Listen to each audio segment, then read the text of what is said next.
In this video, we're going to talk about why I started having a DAWless setup and why potentially you should have a DAWless setup, or maybe why you shouldn't have a DAWless setup. It's up to you to decide. So let's get into it.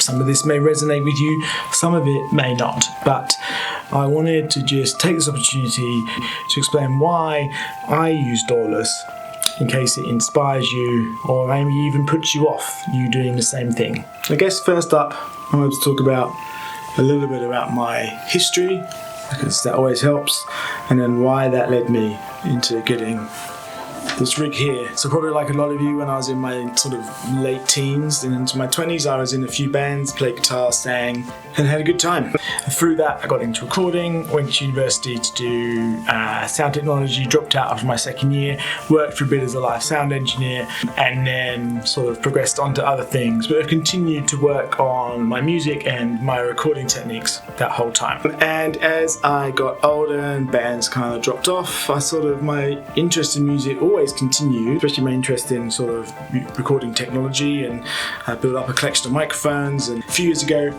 I ended up moving to Australia, and whilst I brought my guitars and some microphones with me, I didn't really bring any of the other studio equipment I had, so it was always an interest I had, but not really an interest that I took that seriously. And then when the COVID lockdowns hit in 2020, I found myself at home a lot, like lots of people were, and I started to make music just on an iPad. And I set myself the challenge of saying, you're only going to buy another bit of equipment when you hit the limitations of the equipment that you currently have. Because I, like many of you I'm sure, suffer from gear acquisition syndrome, and you quite often spend more time reading sound on sound or whatever it is and working out what's the newest compressor you need, rather than just focusing on making music. And so from March 2020, I put out a track every month, pretty much until the end of 2021. I think it was 20 songs or something in the end. And during that process, I went from having the iPad to a little Mac Mini running Logic with a few Waves plugins, and built my studio up, had a nice interface, some nice microphones, and then I hit a creative wall. Because I didn't want to use a DAW anymore. I didn't want to come home from work or get up at the weekend and go and turn the computer screen on and go and stare at a computer screen and think, which synth am I going to use, which drum machine I'm going to use. I was having to start putting limitations on myself within the DAW, because DAWs are basically infinite, and actually it was getting in the way not only of my creativity, it's also getting in the way of my enjoyment of actually making music, which is why we all get into this in the first place, right? It's about you pick up a guitar, or you play a keyboard, or you sing. It's about creating stuff, with other people or on your own. But I'd really just lost that. I was so involved in maximizing the performance of my machine, or knowing which compressor, or do I need to buy another Waves plugin, or whatever it is, rather than just getting on and writing a good song, or not even writing a song, just making some noise with the gear you had. It left me feeling completely uninspired. I had nothing left to achieve in that domain, and so I realised that I needed, if I wanted to continue to make music, I had to reconnect with it on a level that brought me enjoyment and joy. And to be honest, I stopped making any kind of music for 6 months or so. And then a friend of mine sent me a video just before Christmas of 2022 of someone doing covers of whatever songs on an OP1 field. I'd never seen an OP1 field before. I was not aware of what DAWless was at that point, but I saw this video of an OP1 field and I was like, that looks like fun. And I looked up the price, and that looks like less fun. But, I sold off some guitars and some bits and pieces. For Christmas last year, I bought myself an OP1 field. I love the OP1 field. I'm not going to get into deciding whether it's worth what it's worth or not, but as a piece of design and a piece of musical instrumentation that inspires me and makes it very easy to just start making music, it was exactly what I wanted. And from there, it led me into this path, which I now know is called DAWless. And I think primarily it's brought back the enjoyment I have of just being able to sit down, flick a few switches, and music's coming out. You're not having to open up a computer and choose a plug and anything else. I have a limited palette of sounds, and it makes me work on what I can do with those. And I'm not saying that you shouldn't use a DAW. I use a DAW. When I finish a track, I play it into a DAW and I maybe do some mix tweaks and stuff in there, and then I mix and put it out from the DAW.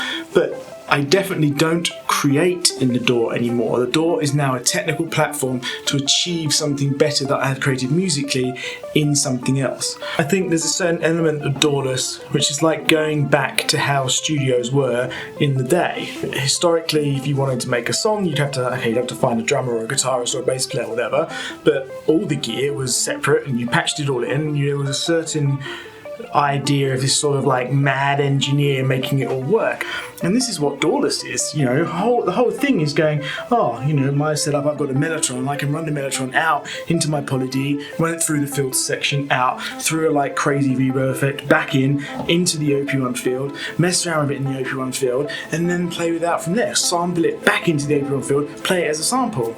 Yes, you could do all that in a DAW, but would it be as interesting or engaging clicking the mouse or the keyboard shortcuts that many times as it is of working out where your patch cables are going to go? I'm not sure. A DAWless setup, in the same way that a guitarist pedal board is a very bespoke and individual representation of an individual's or a group's, if there's more of you running a setup, musical identity. The synths and the stuff you have in your setup will very clearly show someone who's also into the same kind of idea what sort of music you make. It becomes an extension of your personality a bit, and I'm sure if you go and look at everyone out there who has a little keyboard, DAWless, whatever you want to call it, rig, it will be very bespoke, an incredibly unique way to make music. That is so much more of a creative avenue than sitting in front of a computer.